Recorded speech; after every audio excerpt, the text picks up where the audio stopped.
Hello everyone, this is Erik, the Asian movie enthusiast, and let's continue with some of the DVDs in my collection for my South Korean films. We have some interesting ones today, and the first one here has my sweetie in it, Soo-young Lim, the lead actress from A Tale of Two Sisters, and this is Lump of Sugar. Again, another movie that I watched just because she was in it, and this movie's actually really good. It's a drama. And it's basically about a young woman and her favorite horse. So it starts off when she's a little kid and, some of her experiences with this horsey.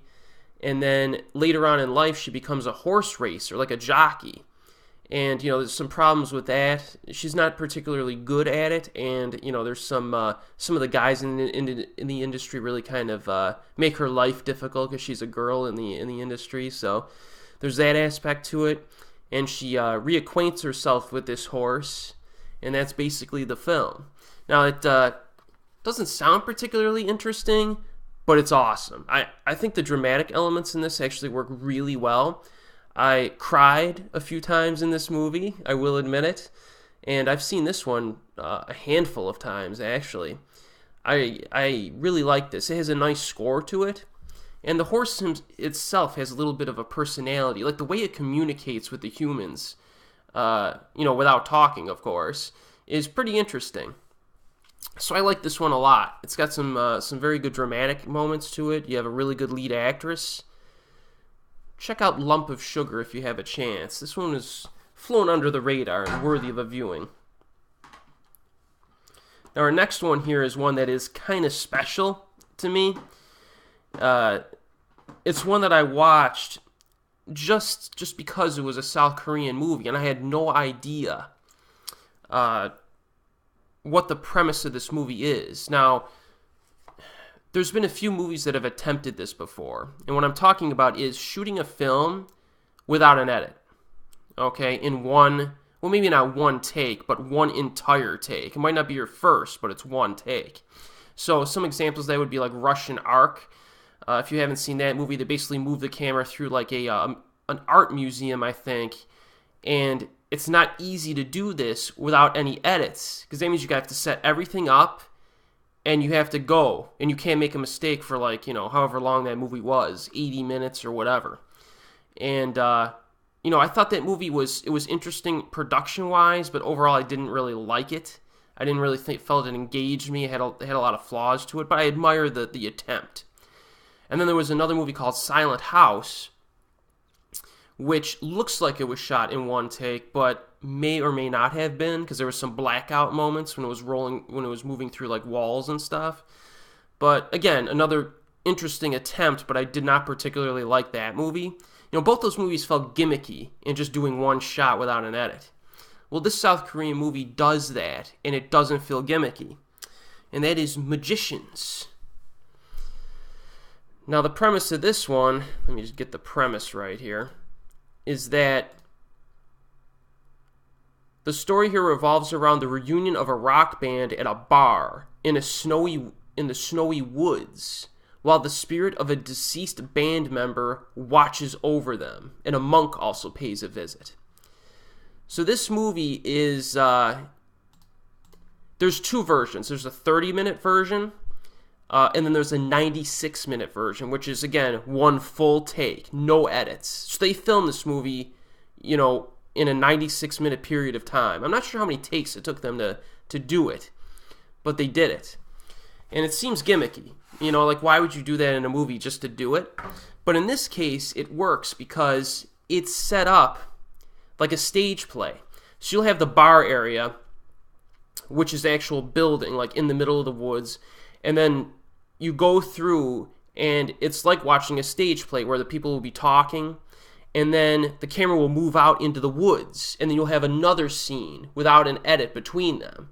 So then you'll have characters doing something in the woods, and then maybe it'll flow back in. And in this way, it does some flashbacks. So you'll have like the characters doing their thing in the bar, and then it'll go out into the woods, do a scene, and then it'll transition to somewhere else, and it'll be a flashback scene with the same characters, the same actors. and then it'll flow through again, and it'll be back in the present day. It's really interesting stuff. Like, if you like I haven't seen many plays in my life, but I think that's the reason why this works and it doesn't feel gimmicky, because it just flows so naturally based on the structure of the film. It's not trying to be something other than what an unedited take would be in a stage play style format. It's kind of a magical type film. It has like a really nice, pleasant vibe to it. I like the environments.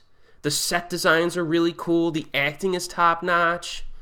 And I really like this one. It really impressed me to the point where I just went out and I got the DVD. And I think you might still be able to find this. I don't think it's on Yes Asia, but a few copies might be floating on eBay. So if you're interested in something that's very different and a little bit artsy, but really interesting, that really blows away the other films that I've seen with this gimmick, this one-shot take thing, check out Magicians. It's really good. And I think there was a Korean movie called The Magician or something that came out last year that kind of sucked. So don't get them confused. This one I think came out in 2005 or somewhere around there.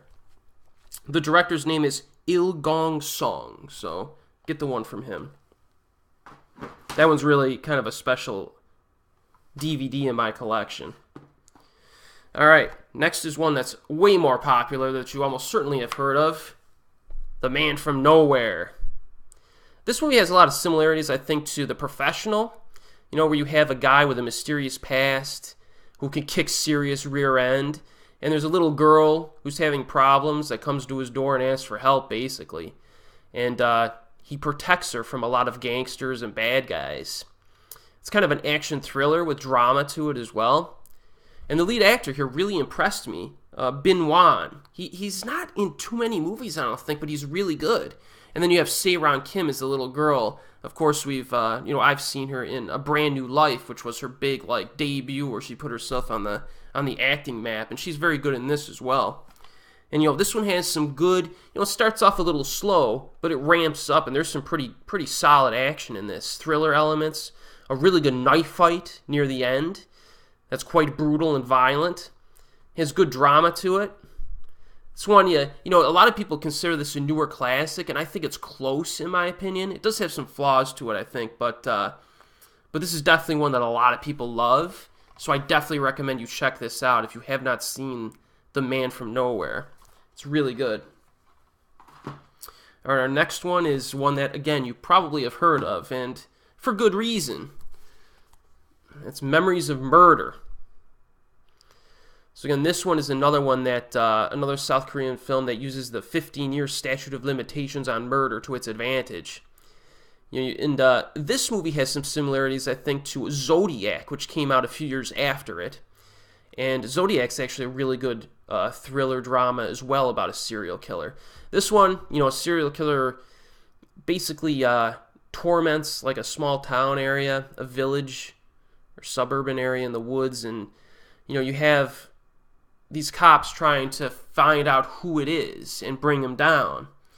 And I almost don't even want to talk too much about it if you haven't seen it. You gotta watch this. It's got a really good dramatic basis to it, really good character development, and there's some good thriller elements too to it. And the thing about this is, South Korean films tend to use the bumbling cop type protagonist, which really needs to die. They really need to stop using it. But this one, the cop starts out kind of bumbling, but he's so well developed, and he's actually talented at what he does. He's just lazy early on, that it works a lot in this case. And yeah, you gotta watch it. Memories of Murder. I mean, come on. Watch it. Oh, the ending shot. One last thing I want to say. The final shot to that movie is one of the best I've ever seen in any movie. It's fantastic. Here's another special one here.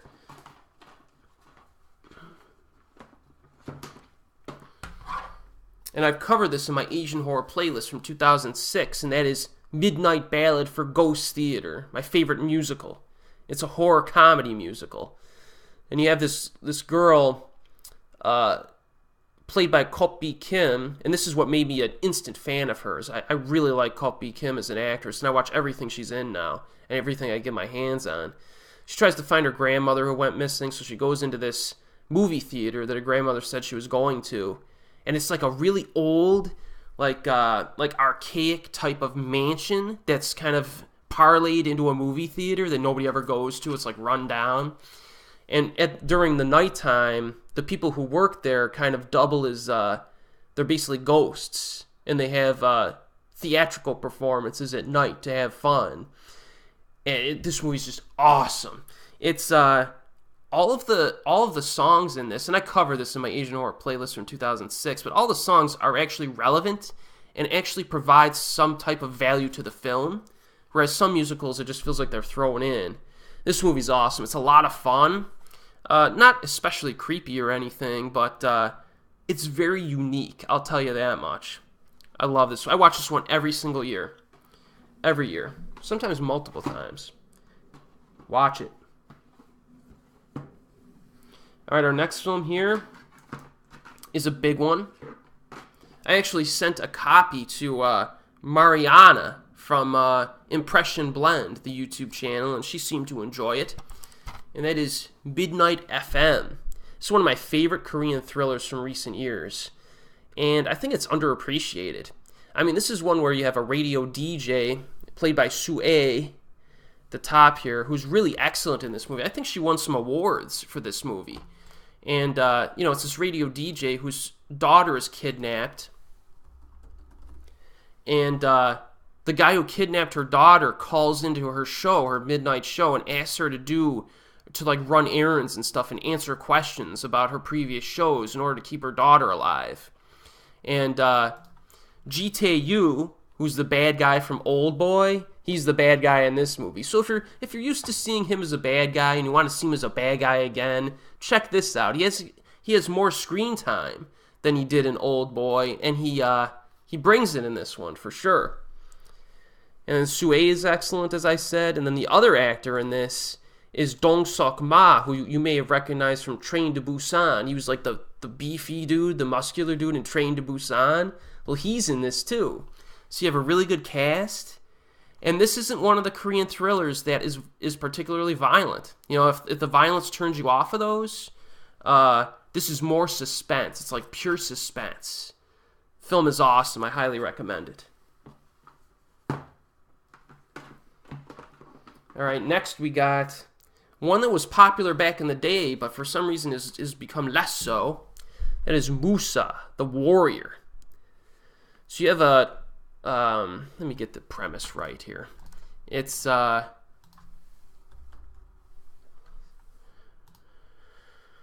a group of Korean warriors who rally to defend a Chinese princess from the Mongols.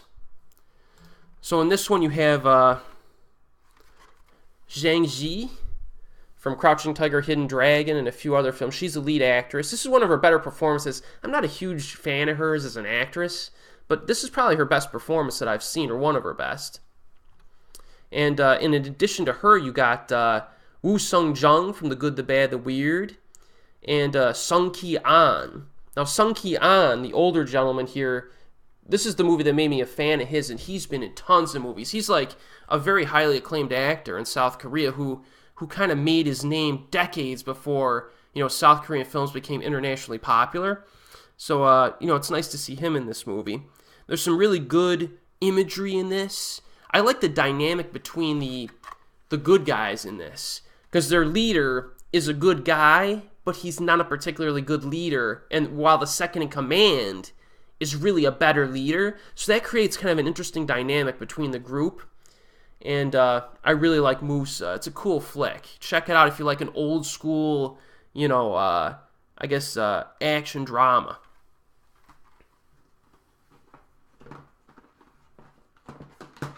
All right. Next year we have My Dear Enemy, another film that goes under the radar in the West. This one has an interesting premise. This is more of a slower-paced, artsy film, for lack of a better term. It's kind of tempered. And it's a drama, romance, comedy hybrid about this woman who, her ex-boyfriend owes like $3,500 to her, and she's tired of waiting around for this guy to pay her back. So she shows up one day and says, "Hey, I need my money."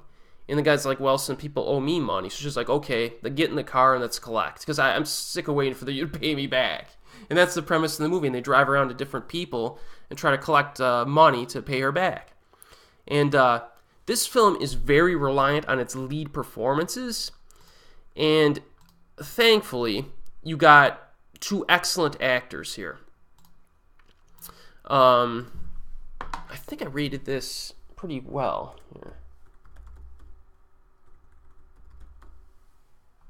You got Jung-woo, who I've been covering a lot in this playlist, actually. He's been in tons of stuff. But the lead actress here, her name is Doyoung Jung. This lady is really good. I just looked at her filmography just like a few days ago, and she's been in a ton of good stuff. So she's been in, let me just rattle off a few of these movies. She's one of the best actresses in the business, I think. She was in A Man and a Woman, which was okay. Memories of the Sword, which sucked. She was good in it, though. The Shameless, which was okay. And then she was in the recent Housemaid from 2010. She's very good in that. My Dear Enemy. Secret Sunshine from 2007, which is a very good film. She gave a very good performance in that. A few decent ones. An Untold Scandal, which is really good. A really good kind of sexually charged comedy set in the past, which I highly recommend if you have not seen Untold Scandal. No Blood, No Tears, which is a really interesting movie that we'll get to later here. I Wish I Had a Wife, which is a really good romantic comedy that's like tempered from the early 2000s. Happy End, which is a pretty good romantic thriller. The Harmonium in My Memory, which is good. And then The Contact, which I thought was really good. So this lady's been in a ton of really good stuff, and she's a really good actress. And My Dear Enemy is another good one from her. Again, more tempered and laid back, but this is good. It's got a little bit of a spark to it because of the leads in it.